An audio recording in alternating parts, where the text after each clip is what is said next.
Dewan Juri masih perdebatan yang berbicara bahwa Dewan ini memilih sekolah menengah yang mengadopsi model pendidikan klasik daripada model pendidikan progresif merupakan suatu hal yang buruk. Kenapa? Karena dari Skotusco sendiri sudah menjelaskan, sudah membuktikan dengan langsung bahwa model pembelajaran tanpa buku dan membebaskan siswa untuk lebih eksploratif melalui pembelajaran berupa artikel, jurnal, media video pembelajaran dari YouTube ataupun aplikasi belajar yang lain itu merupakan suatu hal yang baik. Mari kita melihat bagaimana pembimbingan yang telah saya buat. Saat ini pendidikan klasik di dalam dunia oposisi adalah pendidikan yang bersifat monoton. Karena apa? Karena guru di situ hanya mendongeng, guru di situ di depan hanya akan menjelaskan dan siswa hanya akan mendengar. Dan ini artinya apa? Siswa hanya akan mengacu pada buku dan pengetahuan mereka hanya akan berbasis apa yang telah disampaikan bukunya dan juga disampaikan oleh gurunya. Sedangkan pendidikan progresif lebih mendorong siswa untuk mengeksplorasi pendidikan atau pembelajaran secara mandiri dengan belajar dari berbagai sumber. Dan ini artinya sangat lebih baik bukan daripada pendidikan klasik. Tapi kami juga sadar bahwa saat ini pendidikan Indonesia kami tidak menutup mata, masih ada plus dan juga minusnya. Di antara minusnya yaitu siswa saat ini tidak biasa dengan eksplor mandiri. Apabila mereka sudah tidak biasa dengan eksplor mandiri, maka akan ada indikasi mereka akan semakin tidak memahami pembelajaran tersebut. Dan saat ini yang B, yakni pendidikan masih belum merata. Tapi mari kita melihat mekanisme yang ditawarkan oleh oposisi. Satu, kami akan menggunakan pembelajaran berbasis proyek. Mengapa pembelajaran berbasis proyek akan dikedepankan? Karena ini akan lebih menjawab pertanyaan bahwa siswa yang tidak biasa eksplor itu akan diberikan kesempatan untuk mencari bagaimana cara pola pikir mereka, bagaimana adanya solusinya ada di benak mereka dan lain sebagainya. Kemudian yang kedua, kami juga akan melakukan penilaian tidak hanya berupa asesmen akhir, tapi kami melihat bagaimana proses itu sendiri. Karena sejatinya pendidikan progresif dinilai keberhasilannya apabila pendidikan karakter di dalamnya juga sudah berhasil.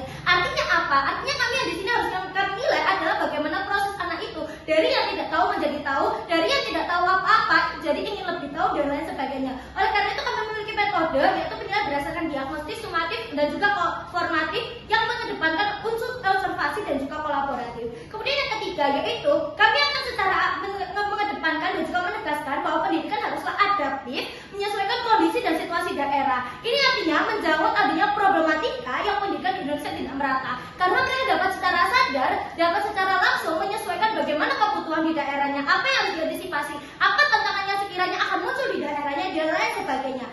Bisa memasuki ke argumentasi kami. Mungkin saja Timur akan menyatakan bahwa siswa tidak benar-benar bisa tanpa adanya bentuk pimpinan dari seorang guru, karena habit mereka adalah seorang yang mendengar dan sebuah subjek yang hanya akan menerima. Namun mari kita melihat, kami telah menganalisis apa problem yang menjadi akar adanya permasalahan tersebut. Satu, yakni literasi saat ini masih sedikit sehingga siswa tidak rutin membaca dan akhirnya informasi yang dia terima tidak seragam. Oleh karena itu ini merupakan suatu hal yang buruk bukan? Karena saat apabila mereka hanya berfokus pada pendidikan klasik yang mengedepankan penilaian di akhir, maka siswa hanya akan membaca atau mencari informasi saat mereka akan melakukan ujian di akhir semester atau bahkan akhir tahun.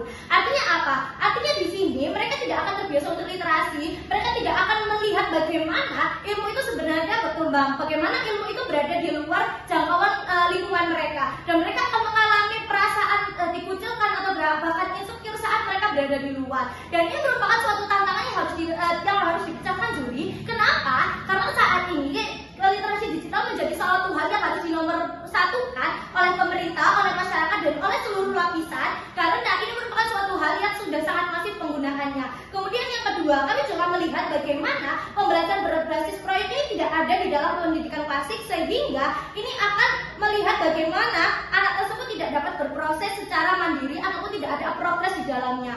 Dan ini kami juga menjawab bahwa ini merupakan budaya yang buruk bukan, dan seharusnya dihilangkan. Dan apabila terus mengikuti tempo siswa, maka tidak akan ada perubahan dan tidak bisa membarengi zaman dan tidak bisa mengikuti zaman. Artinya pendidikan hanya akan stuck di situ saja atau hanya akan berputar di situ saja. Selanjutnya, kami juga yakin bahwa anak SMK atau dalam hal ini berusia 14 hingga 18 tahun, artinya mereka sudah seharusnya berpikir rasional bukan, dan seharusnya mereka sudah bisa melihat mana yang salah dan mana yang benar, dan untuk menyiapkan diri mereka untuk melakukan belajar ataupun bekerja nantinya. Namun melihat argumentasi kami juga akan mengedepankan bahwa saat ini pendidikan progresif merupakan hal yang sangat baik karena dia akan mengedepankan adaptif dan juga kolaboratif. Pendidikan berbasis proyek juga tidak langsung serta-merta akan dapat dijadikan sebuah pembiasaan utama. Namun kami juga akan melihat bagaimana pendidikan karakter dia di kelas, bagaimana cara dia memiliki daya pikir yang kritis, bagaimana cara dia untuk dapat memahami situasi di sekitar dia, bagaimana cara dia untuk berinteraksi, memiliki kepemimpinan, mendengar orang lain dan juga menerima masukan dari orang lain. Oleh karena itu, bangga sebagai oposisi dan oposisi layak menang.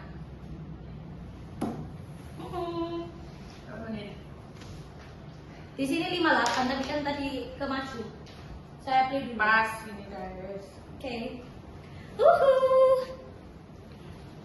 Gua ada yang blunder tadi, Bu.